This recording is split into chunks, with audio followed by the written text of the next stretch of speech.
Bramble, Bilger's Bay, Bimming Merry Magna, Binster, Binge, Great Binge and Lesser Binge. Amazing. What's amazing? The names of our English villages, Watson. What foreigner reading these could ever think of us as stiff and sober-minded people? Bippery Cross, Birrer Crags, Bird Cherry Brook and Birding Piece Place, Burlston Junction. When do we go? Go where? To Burlston Manor, Burlston, Sussex. Whatever led you to believe that I'm interested in Sussex, Burlston, or Burlston Manor? No doubt you saw the account of the rather gruesome murder of Squire John Douglas. Quite so. The case has interesting features. But at the moment, I'm more interested in the fly fishing possibilities in the neighborhood of Burlston. Ah, that would be the Arun. Runs within 2 or 3 miles of the manor house. Hmm? What manor house? Burlston, the home of the late Squire Douglas. Oh, yes, I remember. I believe he was quite a fisherman. The moat is 40 feet wide. 40 feet wide? Well. Good Lord. He could probably fish from his bedroom window. And when the drawbridge is raised, the place becomes an island. 4 hours after the bridge is raised, the body of Squire Douglas is found in his study with half his head blown off. That should appeal to you.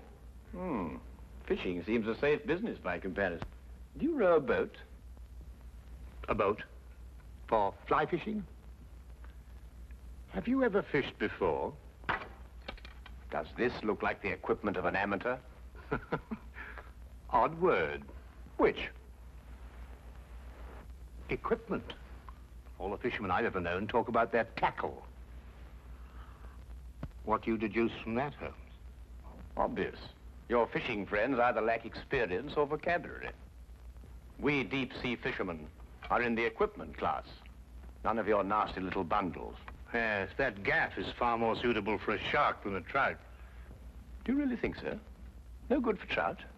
Well, it depends what trout you're after. Oh yes. Well, we must carry a tape measure. A tape measure? What on earth for? To measure our catch, of course. To measure our catch and throw back the little ones. A good rule in life, Watson. Always remember to throw back the little ones. You think our prey will count as a big one or a little one? Well, hardly as big as Squire Douglas, lying dead in his castle, surrounded by his moat. Holmes, you've been analyzing this case. Well, you know, I haven't got enough data yet for analysis, really. Do you think it could be an accident? What, with a sawn-off shotgun? And the triggers of both barrels wired together? Murder, eh? Yes, possibly. What do you mean by possibly? Don't sit there, man. That may be opportunity knocking. Oh.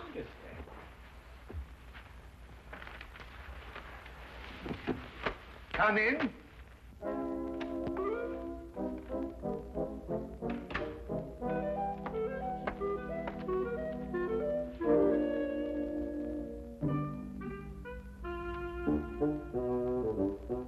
Mr. Sherlock, The fisherman. Hold on! Oh, come on! Blowing me! No, wow! In there, boy. But it's only a little one. Would you like it, Watson?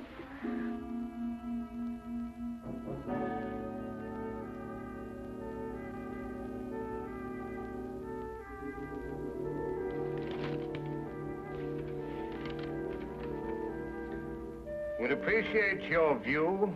Intriguing affair, Burlston Manor. Signed, Inspector MacLeod.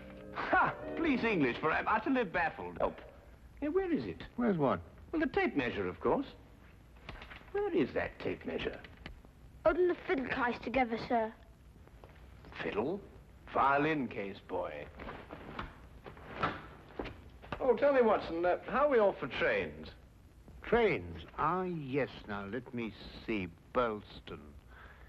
Yes, now, that would be the West Sussex Littlehampton Bognor line. Now, there's a 10:15.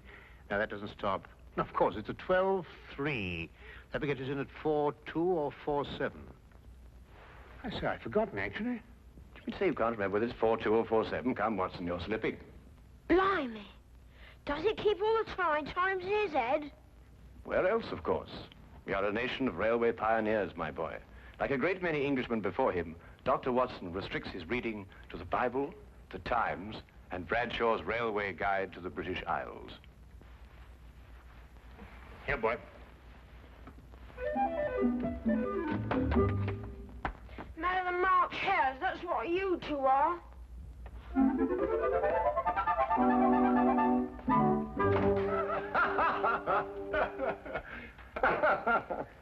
I say, Watson, have you seen my weekend bag anywhere?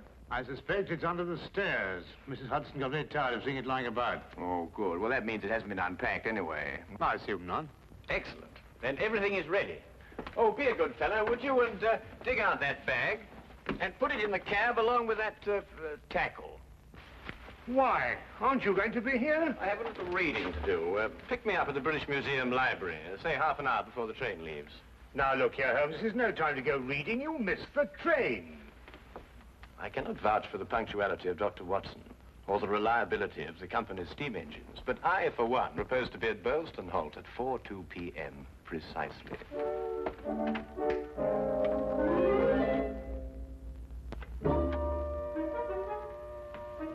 Or is it 4:07?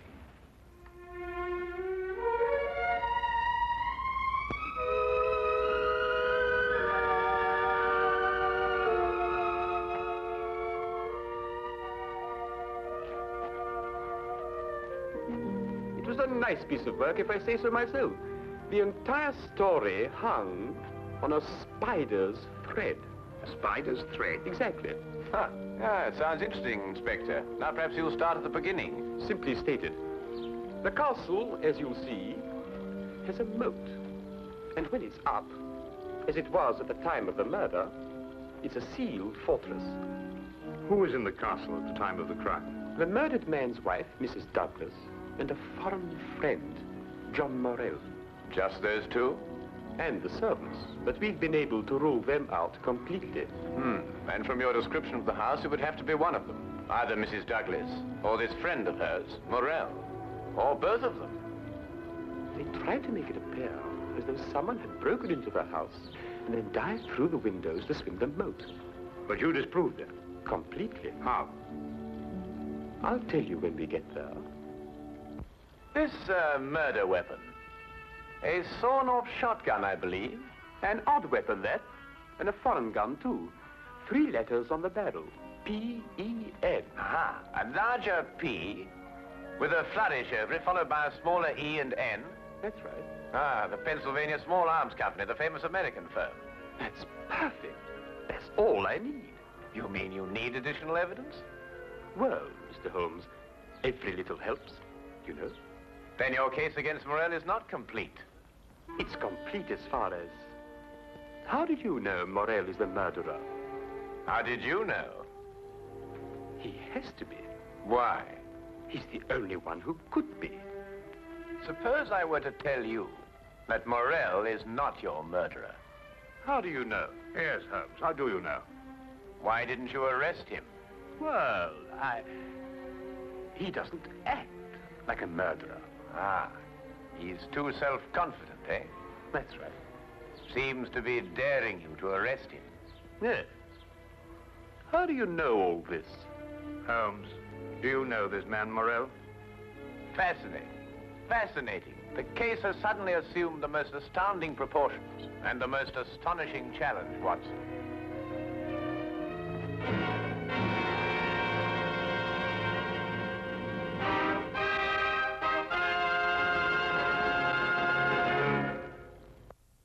Specimen of the period. Yes, it is lovely, isn't it? What did you mean, Mr. Holmes? Nothing. I just think it's a lovely building. No, I mean when you said that Morell didn't murder Mr. Douglas. Oh, that. Yes, what did you mean? How do you know he didn't do it? Well, if he didn't do it, she did. You're jumping again, McCloud. You're jumping. But it has to be one or the other. Does it really? What's he talking about? Well, don't you know? No, I don't know. If 2 people are in a sealed house with a murdered man, one of them has to be a murderer. That's common sense. Ah, but is it logical? What do you mean? Is it logical? I don't know, but Holmes says that all the time. I was hoping you might be able to tell me.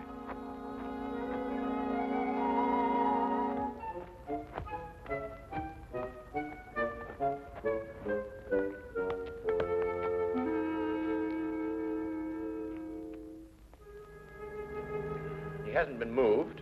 That's just the way we found him last night. Watson? Of course, death was instantaneous. I should say so. The charge was not fired directly into the face, as the newspapers account have it. Uh-huh. I'd say the blast came from below and that the gun was almost vertical. Excellent, Watson, excellent. May I see this shotgun, McLeod? Holmes, look at this. Good Lord. Well, it's a brand like cattle. Well, how old would you say it was? Have you got your glass there? Yes. Thank you. It's very difficult to estimate marking like this, Holmes, but I'd say it's over 15 years. 20. Mr. Morrell? At your service, Mr. Holmes. Dr. Watson. News travels quickly. This is a small village. You said 20 years? Yes. The same age as this. It stands for the Mesa Valley, Arizona. Gold claim number 341. That is where John and I met 20 years ago. There were 3 of us. We registered the claim, worked it, and then sold it. We divided the money in thirds and went our different ways. 2 years ago, I looked John up here and stayed on. I liked it. And the third partner? He lost his money, and I believe his mind. He came to believe that we had cheated him. And he swore to kill us 10 years ago. Why didn't he? He couldn't find us. No, we didn't have the same names at the time. Do you think your old partner could have done that? I don't know, Mr. Holmes. I am not the detective. True. True. Well, we must bear that in mind. You tried to make it appear as though another man had been here and went out through the window. Did I? He tried to build an elaborate story. A man of his size was seen passing through the village wearing a loud tweed topcoat and a wide-brimmed hat. He was heading this way. On the window ledge, there is a footprint in blood, indicating, of course, that the murderer dived through the window and swam the moat. But he didn't. How do you know? Because, Mr. Morrell, outside that window and just a few feet down is a very large and at least a month-old spider's web. Anyone jumping or diving through the window would have to pass through the web. And no one did. Well done, McLeod. Well done. A spider's web. The English police have the most amazing allies, I must say. Now that you have made your deductions, Mr. MacLeod, exactly what do they mean to me? For the moment, nothing. But I suggest you do not leave the castle grounds. And if I try to live?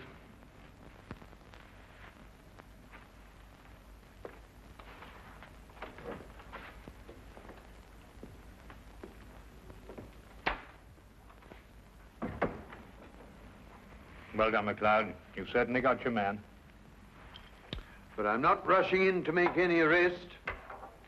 I'm going to make sure the case is iron cast. Oh, very wise.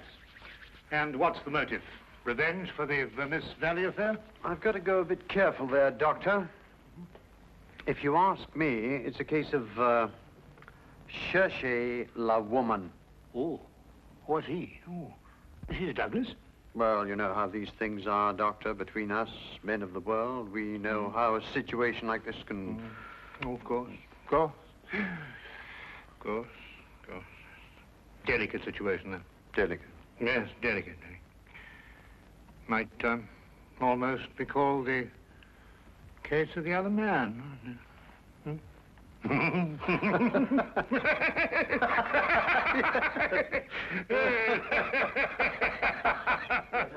The other dumbbell. Not who, what. What? That's right, what? What are you talking about? That. There's only one dumbbell. One dumbbell. That's right. Well? There's only one dumbbell, Watson. I know. That's it over there. Yes. Where's the other one? Well, I don't know. I've only just come here. Do you know where the other one is? What difference does it make? Well, that's right, yes. What difference does it make? Maybe there is only one dumbbell. One dumbbell? But they come in twos. Perhaps he only had one. Watson, do you mean to tell me that you can stand there, surrounded by all these athletic trophies, and suggest to me that such a man would only use one dumbbell? Well, what difference does it make? Yes, what difference does it make?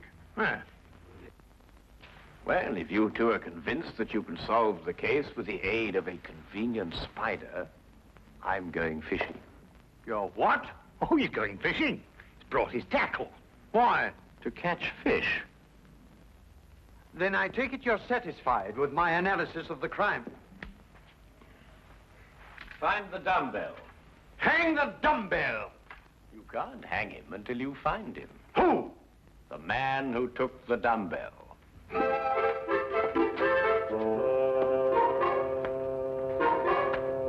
You've gone too far now, Holmes. I think you've made him very angry. Then he should fish. It soothes the nerves. Are you really going to fish? I am. Where? Out of that window. It looks very comfortable. Well, what do you expect to catch? A herring. A red herring. May I have the tape measure, Watson?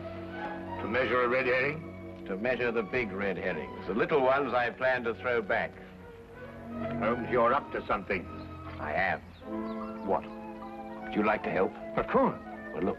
Take the good inspector down to the local pub and keep him there for at least an hour. While you fish for red herring? At the moment, I'm fishing for bait. I don't know what you're talking about, but I'll do it. Good. Remember, 1 hour. I may enjoy myself in the local and stay too.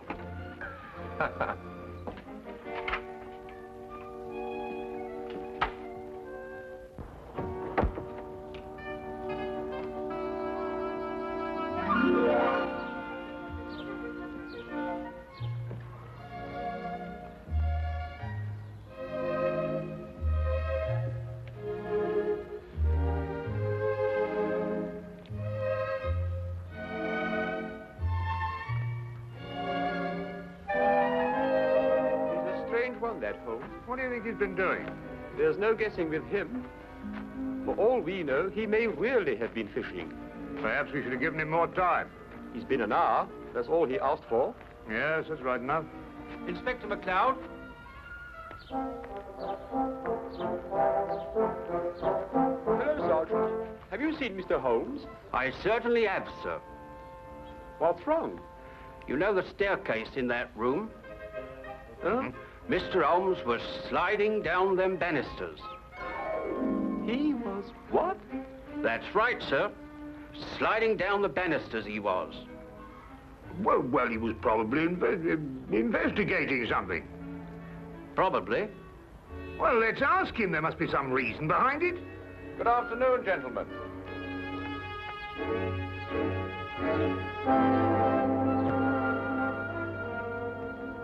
Go on. Ask him. Ask me what? Well? What have you been doing while we were away? Well, first I fished, No. and then I slid down the banisters. I told you. Why? Why not? Well, And you, Inspector McLeod, are going to drain the moat. I'm going to what? Drain the moat. Empty it right down to the bottom. I can't do that. That's a major engineering job. Don't you realize that's a real river that runs round the house? Well, in that case, don't drain the moat, but tell everyone you're going to. And then what? Then we'll all meet back here in an hour's time. and see if we can find somebody pulling something out of the moat. Exactly. What? Red herrings. As mad as a March hare.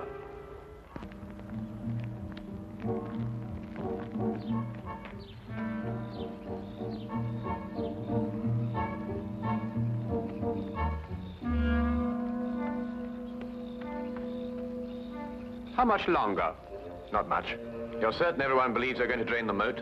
I don't know who believes it, but everyone knows I said it. Do you think someone will come to the murder room? Someone has been in it for some time. How do you know? The lights are out. Because I left them on. Look. What? That's it, let's go.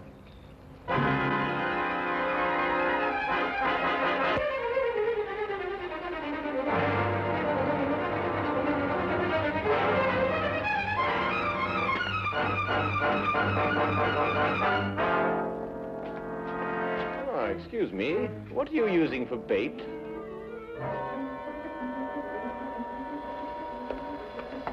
Oh, would you mind holding this? Thank you. What clothes did you say the stranger was wearing, McLeod? A loud tweed topcoat and a wide-brimmed hat. Like these?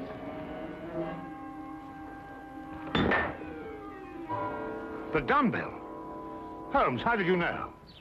When you're working near water, Watson, and a heavy object has disappeared, you may conclude, until you can prove otherwise, that it has been used to prevent some object from rising to the surface. All right, Morell. You're under arrest for the murder of John Douglas. It is my duty to warn you that anything you say may be taken down and used in evidence... No, McLeod. You haven't got it at all. What? This gentleman didn't kill John Douglas because John Douglas isn't dead. He isn't what? Dead. The man whose body you discovered in here is the very man who came back to... No, you're not with me, are you, McLeod? Would you tell him, please? These clothes belong to our third partner. The man who's been searching for you for 10 years. Yes. He found us and arrived here with a shotgun. He and John struggled, and the shot went off. That explains the vertical angle of the blast. In the ensuing struggle, the gun went off. I heard the report and ran down immediately. I timed it from your room. 15 seconds if you run, and 10 seconds if you slide down the banisters. I ran. I thought you would. John was panic-stricken when he saw what he had done. I got the idea to change their identities. But then where is Douglas? With the aid of my tape measure, I was able to ascertain that there is a hollow space behind that wall. I imagine it conceals a passage under the moat. Yes, Mr. Holmes, it does. And John has had a 36-hour head start. We'll stop him. I told him you would. I'll issue orders for the apprehension of Mr. Douglas, and we'll talk about your part in this, sir, in the morning. You have conspired to conceal evidence. I'll still be here in the morning, Inspector.